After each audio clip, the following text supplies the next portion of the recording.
The time when somebody is expecting their first child is unlike any other experience in time in somebody's life. If you've been there, you know that, you understand that. It's a time of expectation and preparation with a touch of anxiety that comes along with it.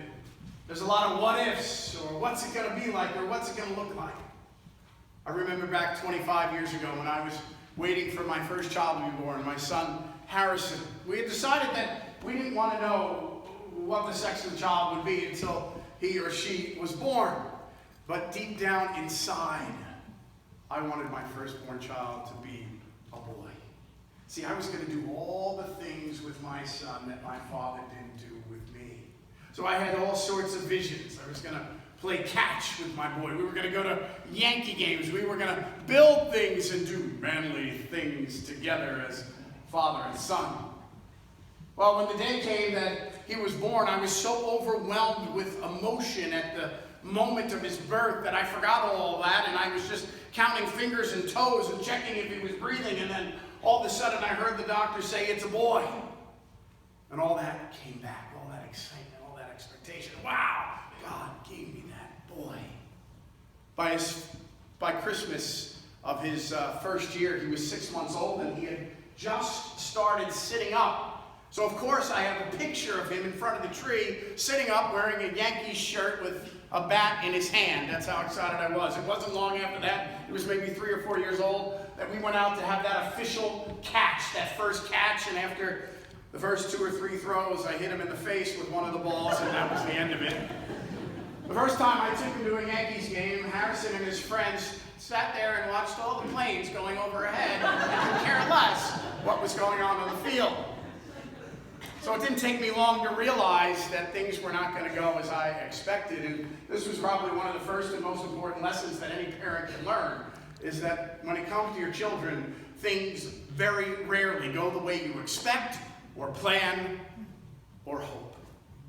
Several years later, I was sitting with Harrison out at a campfire out in Riverhead on Labor Day weekend, right before he would begin high school on that coming Wednesday. And being this expert father that I was, I decided now was the time for me to have this conversation with Harrison that I had prepared for and waited for a long time. So with deep emotion and in my best father voice, I said something like, "Hey Harrison, you're about to enter into high school. This is one of the most exciting times of your life. Lots is going to go on. You're going to learn a lot. Things are going to change, and you're probably going to experience a lot of things that maybe you don't know about or you don't understand. I want you to know I'm here for you. That if you ever have a question about anything, you ever want to know about something, I want to help you. I want to answer those questions." So I said, "Harrison, do you have any questions?" And without hesitation, he looked at me and he said, "How does somebody know if they're gay?" And I went, I started checking in my head that mental list of things your kids might ask you, and that was nowhere on the list that I had prepared ahead of time. So I had to fake my way through it. And at the time, I was serving as a pastor in a different Lutheran tradition where things were not so welcoming and open. And I also was struggling in my marriage at the time. And we would use, Harrison and I, the next 3 years to together and separately wrestle with this and come to terms with his orientation. And I have to be honest with you, I was filled with fear. I was afraid of where I was headed personally and professionally. I was afraid that I couldn't be and wouldn't be that father that I wanted to be to Harrison. And I was afraid of what my faith had to say about these things. The angel said to them, "Do not be afraid. For behold, I bring you good news of great joy that will be for all the people. For born to you this day in the city of David is a Savior, the Messiah, the Lord." The key and the central message of Christmas from God is that do not be afraid. And the best part of that is what the angels announced, is that that message is for all the people. Everyone. We have to admit that there's a lot that surrounds us in life that fills us with fear, isn't there? I mean, we're often afraid of those things that we're most anxious and insecure about. For me, I had to be the best father I could possibly be so that I was better than my father. And for many of us, as we move through life, it's a fear of rejection or being set apart and not loved. And that's a valid fear because we live in a society today that's deeply scarred by labeling and partisanship and discrimination. And sometimes fairly or unfairly. There's sometimes a fear that comes because of our faith. I mean, at times maybe we're exposed to certain faith traditions that use the gospel message of Jesus' love, what this Christmas season is all about, as a hammer to nail people to the cross with Jesus, instead of this loving embrace from the resurrected Christ that gives us that new hope and that new life. And yet in the midst of those fears, we gather together here, not just tonight, but as often as possible around these gifts of word and sacrament, so that that angel's message can be said to us over and over again. Do not be afraid. And this is a message for everyone, no matter what.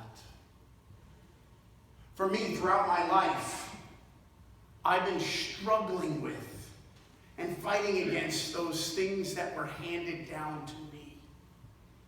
I have this deep desire to be this perfect father to Harrison and to my children, because I don't want to repeat the same mistakes that my dad did in making love so conditional on how good or how much I did for him.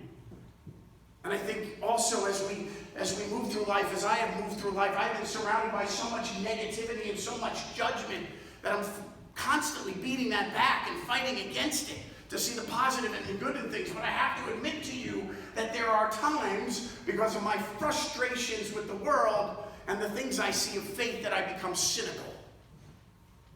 As I watch church attendance around the globe decline, I often wonder whether or not Christmas really matters anymore. As I work with families and youth to try to reach out to them, I often find that the calendar crowds those things of the church out of the schedule, and I wonder, is it even worth me trying to do these things? And I also find myself, as I hear society over and over again blame the faith, Christianity, for so many ills of the world, I wonder if God even matters anymore. And it's at those moments, time and time again, that God slaps me upside the head with the message of Christmas. This message that the presence of the power of God's love is for everyone, no matter what. God did it again last Saturday. Last Saturday, Lisa and I went to the Billy Joel concert at Madison Square Garden.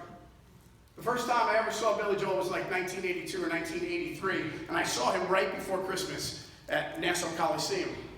And in between like every other song, we played all sorts of Christmas carols, and I said, wow, this is so cool. What a wonderful way to celebrate the season. I couldn't wait at some point in my life to go back and do it again, celebrate this holidays in that way, see my favorite artist, Billy Joel. And I was not disappointed last week. But I also got the lesson of a lifetime. See, it was like in between every song he played a Christmas carol. Some of the fun ones, like Rudolph the Red-Nosed Reindeer, and a lot of the spiritual ones that mark Christmas. And the first spiritual song he played was Hark the Herald Angels Sing, just on the piano. And all of a sudden, as the song went on, as he went through it, all of a sudden I could hear, and remember Madison Square Garden's like almost 20,000 people. I could hear this voice start raising and raising and raising until the end of the song, where everyone seemed to be singing glory to the newborn king. I sat there in stunned silence. I was choked up. I couldn't believe what I was hearing. I actually said to myself, that didn't really happen. But then it happened again, later on. The last song he played was, "Oh, Come On, Ye Faithful." And everyone, nearly as loud as they all joined in and sing Piano Man together, were singing, "Oh, come, let us adore him, Christ the Lord." Billy Joel, raised a Jew, admittedly an agnostic, was leading a Christmas hymn sing in Madison Square Garden. "Behold, I bring you good news of great joy that will be for all the I know that sometimes in life, our fears, our anxieties, the struggles that we bear cause us to feel like we are alone, personally and maybe in our faith. I know when I was going through this with Harrison, I felt like I was alone. And yet in the midst of it, God taught me some of the most powerful lessons about me personally, about being a father, and about God's relationship with me. That phrase, do not be afraid. Harrison, the one I had all these expectations of living with, had a completely different life and relationship with me than I expected. Yet Harrison made me a better man, a better father, and a much better pastor. Tonight, throughout the world, people of all different backgrounds, all different orientations, all different languages are coming to the manger, coming to the place where God came into the world to say, we are not alone. I know that some of you here tonight are not filled with all the peace, hope, and joy that this season and this day is supposed to be all about. I know that some of you, your expectations of life and the reality are two totally different things. I know that there are parents here that are struggling about their children and with their relationship with their children. I know there are couples here where the pressures of life are starting to crack the foundation of their marriages. I know that some of you here are constantly battling with your bodies as a reminder of the human flesh's frailty. And I know some of you are sitting here with this empty hole in your heart because your best friend is no longer with you. The message that was proclaimed by the angels on that first Christmas is just as true, just as real, and just as powerful tonight. Do not be afraid. For behold, I bring you good news of a great joy that will be for all the people. For born to you this day in the city of David is a Savior, the Messiah, the Lord. Merry Christmas.